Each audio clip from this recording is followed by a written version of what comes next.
ಹರೇ ಶ್ರೀನಿವಾಸ. ನಮಸ್ಕಾರ ಬಂಧುಗಳೇ. ಶ್ರೀರಾಮನಿಗೆ ಪ್ರಿಯವಾದ ಈ ಪ್ರಸಾದವು ರಾಮನ ಪ್ರಸಾದವೆಂತಲೇ ಪ್ರಸಿದ್ಧಿಯಾಗಿದೆ.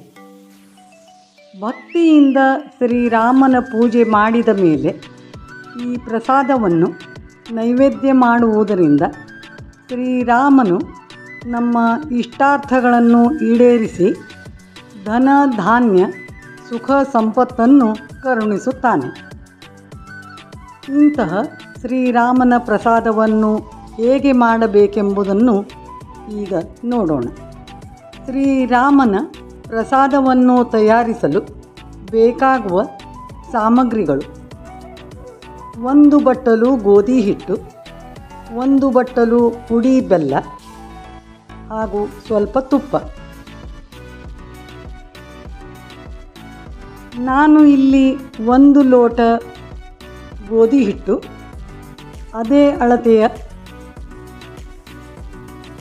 1 ಲೋಟ ಪುಡಿ ಬೆಲ್ಲವನ್ನು ತೆಗೆದುಕೊಂಡಿದ್ದೇನೆ. ಈಗ ಮಾಡುವ ವಿಧಾನ: ಮೊದಲು ಒಂದು ಬಾಣಲೆಯಲ್ಲಿ ಗೋಧಿ ಹಿಟ್ಟನ್ನು ಹಾಕಿ 5 ಅಥವಾ 6 ಟೀ ಸ್ಪೂನ್ ತುಪ್ಪವನ್ನು ಹಾಕಿ ಸಣ್ಣ ಜ್ವಾಲೆಯಲ್ಲಿ ನಿಧಾನವಾಗಿ ಹುರಿಯಬೇಕು. ತುಪ್ಪ ಹೆಚ್ಚಿಗೆ ಹಾಕಬಾರದು. ಹಿಟ್ಟು ಉದುರಾಗಿ ಇರುವಂತೆ ನೋಡಿಕೊಳ್ಳಬೇಕು. ತುಪ್ಪವನ್ನು ಹೆಚ್ಚು ಹಾಕಿದರೆ ಹಿಟ್ಟು ಮುದ್ದೆಯಾಗುತ್ತದೆ. ಅದಕ್ಕೆ ತುಪ್ಪವನ್ನು ಸ್ವಲ್ಪವೇ ಹಾಕಿ ಹಿಟ್ಟನ್ನು ಹುರಿಯಬೇಕು. ಹಿಟ್ಟನ್ನು ಸಣ್ಣ ಜ್ವಾಲೆಯಲ್ಲಿಯೇ ಹುರಿಯಬೇಕು. ಇಲ್ಲದಿದ್ದರೆ ಹಿಟ್ಟು ಬತ್ತಿ ಹೋಗುವ ಸಂಭವವಿರುತ್ತದೆ. ಗೋಧಿ ಹಿಟ್ಟಿನ ಹಸಿ ವಾಸನೆ ಹೋಗುವವರೆಗೂ ಹಿಟ್ಟನ್ನು ನಿಧಾನವಾಗಿ ಹುರಿಯಬೇಕು. ಹಿಟ್ಟನ್ನು ಹುರಿಯುತ್ತಾ ಹೋದಂತೆ ಒಳ್ಳೆ ಪರಿಮಳ ಬರುತ್ತದೆ. ಈಗ ನೋಡಿ, ಹಿಟ್ಟು ಚೆನ್ನಾಗಿ ಹುರಿಯಲಾಗಿದೆ. ಒಳ್ಳೆ ಪರಿಮಳವೂ ಬರುತ್ತಿದೆ. ಹಾಗೂ ಹಿಟ್ಟಿನ ಬಣ್ಣವು ಸ್ವಲ್ಪ ಬದಲಾಗಿದೆ. ಅಂದರೆ ಸ್ವಲ್ಪ ಕಂದು ಬಣ್ಣಕ್ಕೆ ಬರುತ್ತದೆ.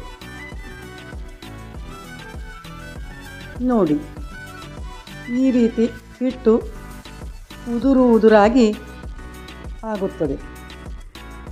ಈಗ ಗ್ಯಾಸನ್ನು ಆಫ್ ಮಾಡಬೇಕು.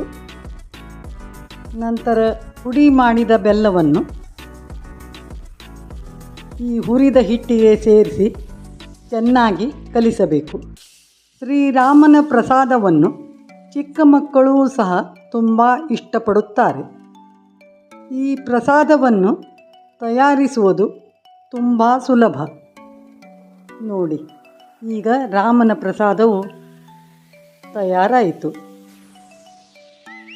ನೋಡಿ ಹೇಗೆ ಚೆನ್ನಾಗಿ ಪುಡಿಯಾಗಿ ಬಣ್ಣವು ಚೆನ್ನಾಗಿ ಬಂದಿದೆ. ನೋಡಿದಿರಲ್ಲ ಸ್ನೇಹಿತರೆ,